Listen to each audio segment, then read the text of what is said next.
یہ کیا کام کریں گے اس عمر میں؟ ہاں، یہ بات آپ نے ان کو 30 سال کی عمر میں کہی ہوتی تو وہ ضرور کر لیتے.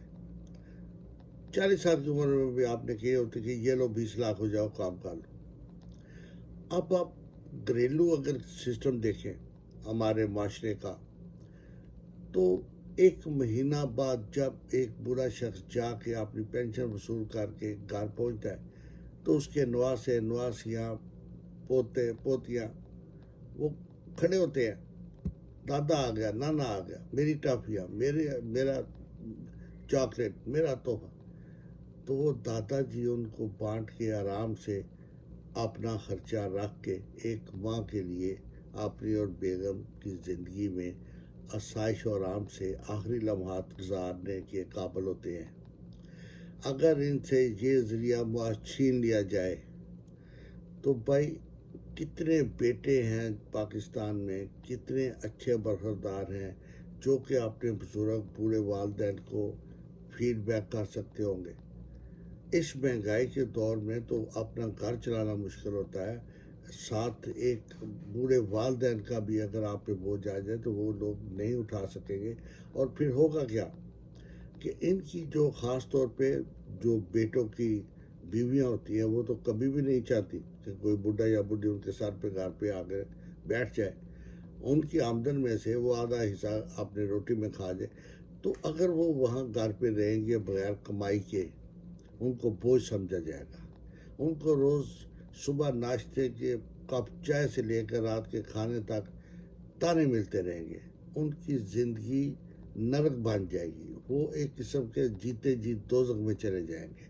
ان کا قصور کیا ہوگا؟ جسٹ یہ کہ انہوں نے ایک گورنمنٹ کے وعدے پہ اعتبار کیا کہ ہم ان کا بڑھاپا خراب نہیں ہونے دیں گے.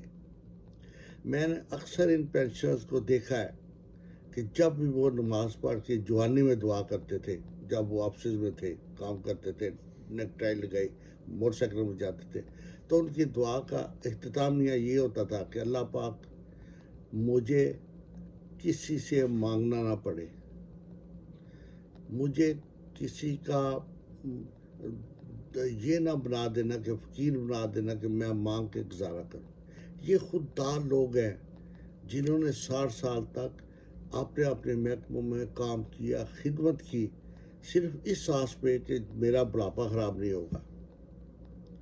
اللہ پاک کے علاوہ ہمیں کسی سے مانگنا نہیں پڑے گا، ہمارے پاس پینشن ہوگی، ہم باوقار زندگی کی آخری لمحات گزاریں گے.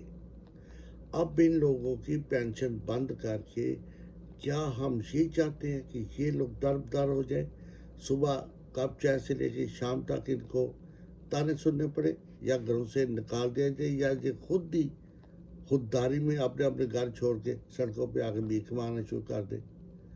تو پاکستان کا نقشہ کیسا ہوگا؟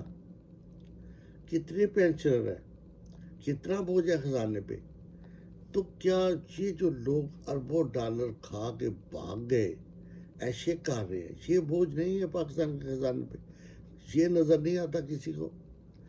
آپ ایک فیکٹری کے لیے کہتے ہیں کہ بھائی ادھر آ کے فیکٹری لگا لو، ہم 10 سال تک آپ سے کوئی ٹیکس نہیں لیں گے، رعایت ہوگی. تو وہ 10 سال سے ٹیکس نہیں دینا وہ بوجھ نہیں ہوگا، صرف یہ کہ اسے سرمایہ لانا. اور یہ جو بڈھا شخص ہے، غریب آدمی جس سے تمام لڑکپن، جوانی پھر بڑھاپے کا سٹارٹ خدمت میں گزار دیا، اس کے ساتھ یہ سلوک. آج کیونکہ 10 منٹ ہونے والے ہیں، یہیں پہ اختتام کرتے ہیں. انشاءاللہ کل یہیں سے بات شروع ہوگی اور میں آپ کو بتاؤں گا کہ باہر کے ممالک میں، ویسٹرن کنٹریز میں جو مسلمان نہیں ہیں، ہم کہتے ہیں کہ وہ کرسچنز ہیں یا یہودی ہیں، یا وہ اپنے جو سینئر سٹیزن ہیں ان کے لیے کیا کرتے ہیں، کیا سہولیات دیتے ہیں. اور ہمیں اسلام، ہم مسلمان کہتے ہیں، جہاں پہ ہمارے نبی پاک نے کہا ہو کہ اگر میں نماز پڑھ رہا ہوں اور میری والدہ مجھے آواز دے تو میں نماز چھوڑ کے چلا جاؤں. اس معاشرے میں یہ لوگ کیا سوچ رہے ہیں، ان بزرگوں کے ساتھ کیا حشر کرنے والے ہیں کہ ان کے منہ سے باعزت نوالا بھی چھین لو کہ یہ کیا ہے. تو انشاءاللہ پھر بات ہوگی، انشاءاللہ کل تک کے لیے خدا حافظ. آج اتنا کافی ہے. آج شیئر کریں اور ان پورے پینشن کو بچانے کی کوشش کریں. کل باتوں کی کل کے لیے خدا حافظ. اپنا دھیان رکھے, گرد و نواح کا دھیان رکھے. اللہ حافظ.